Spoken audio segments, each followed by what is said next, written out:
नमस्कार देवी और सज्जनों, कैसे हैं आप लोग। बहुत टाइम के बाद हमारी वीडियो आई है दोस्तों। पता है क्यों? क्योंकि मैं इतने सारे पैसे कमाने के लिए थोड़ा सा वेट कर रहा था। जैसे मेरी पेमेंट क्लियर हुई, मैं वीडियो आपके लिए लेकर आया हूं दोस्तों। क्या आपके साथ भी ऐसा होता है कि जब महीना स्टार्ट होता है तो आपकी जेब भारी होती है और जैसे जैसे महीना खत्म होते जाता है आपकी जेब हल्की होती जाती है।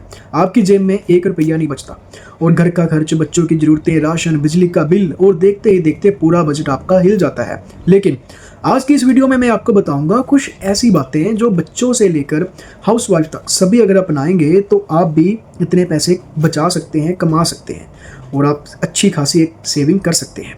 घर बैठे बिना ज़्यादा कमाए भी आप पैसा बचा सकते हैं और काम ये बच्चों से लेकर महिलाएं तक सभी आसानी से कर सकती हैं। आज की इस वीडियो में मैं आपको कुछ ऐसे बातें बताने वाला हूँ जो बिल्कुल आसान और प्रैक्टिकल करने का तरीका है और जिससे आप हर महीने एक अच्छी खासी सेविंग भी बचा सकते हैं। तो बिना स्किप किए इस वीडियो को एंड तक जरूर देखें। नंबर 1 दोस्तों, सबसे पहले आप क्या करें। सबसे बड़ी गलती हम क्या करते हैं कि हम अपने जो खर्चे हैं ना दोस्तों वो कभी नहीं लिखते, कभी भी नहीं लिखते। मैं भी नहीं लिखता था, बट आज से एक छोटा सा आप काम कीजिए, नियम बनाइए। घर में अगर छोटी सी 10 रुपए की दही से लेकर बड़ा कोई भी सामान आए उसको खर्चों में लिखो। हर एक चीज़ आप एक कॉपी और पेन लेकर लिखो कि आज कितना पैसा आया और कितना पैसा खर्च हुआ।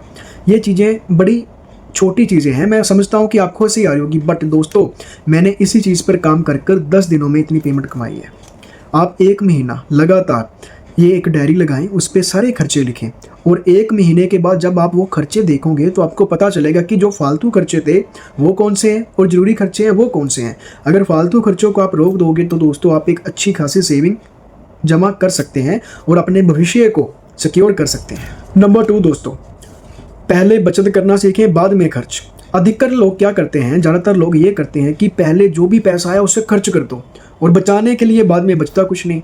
लेकिन आज के समय में अगर आप छोटी सी भी बचत करोगे तो वो आपको मुसीबत से आने वाले टाइम में निकाल सकती है। इसके लिए आप एक नया नियम बनाएं। जैसे ही घर में पैसा आए तो सबसे पहले आप बचत करनी सीखो, उसके बाद में खर्च करो। पहले 10% बचत के लिए अलग रख दो और जो बाकी का 90% है उसको घर के खर्चे के लिए, किराया, राशन, बिजली का बिल, बच्चों की पढ़ाई, इसके लिए यूज़ करो।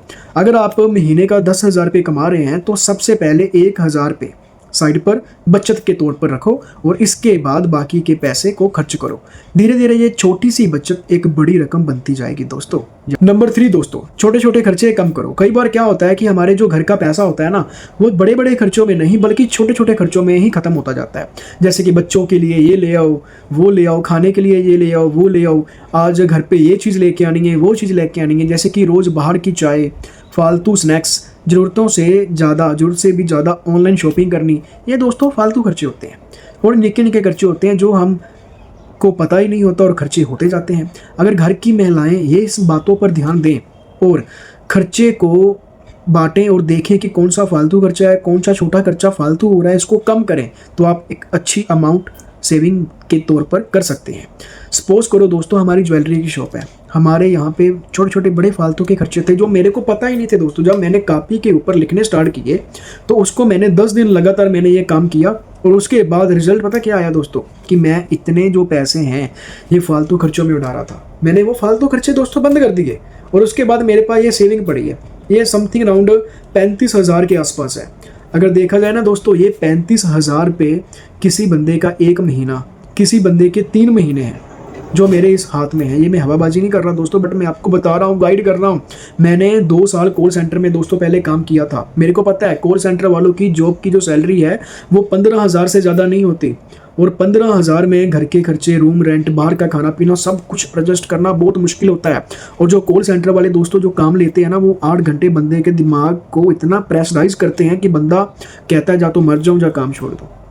इसके लिए दोस्तों अगर आप बचत करनी सीख जाएंगे तो आप दोस्तों इस चीज़ को भी अपना सकते हैं और एक अच्छी खासी अमाउंट को सेव कर सकते हैं। रूल नंबर 4 दोस्तों, घर में बचत के लिए एक डिब्बा बनाएं। अपने बच्चों को, अपने छोटे छोटे जवाकों को आप गाइड करें कि ये एक बहुत आसान और मज़ेदार तरीका है। घर में एक छोटा सा बॉक्स लगाएं जिसमें आप गुल्लक जैसा कोई रख सकते हैं और नियम बनाएं, जब भी जेब में पैसा पड़ा होगा 10 रुपये, 20 रुपये या 50 रुपये, उसे खर्च मत करो, उसको उस गुल्लक में डालो। अपने छोटे छोटे बच्चों को समझाओ कि अगर आपके पास 10 रुपये, 5 रुपये यानी कि 1 रुपया भी है उसको खर्चने की बजाय उसमें से थोड़ा सा पैसा इस गुल्लक में डालो, तो उसके बाद बड़ी बचत होगी।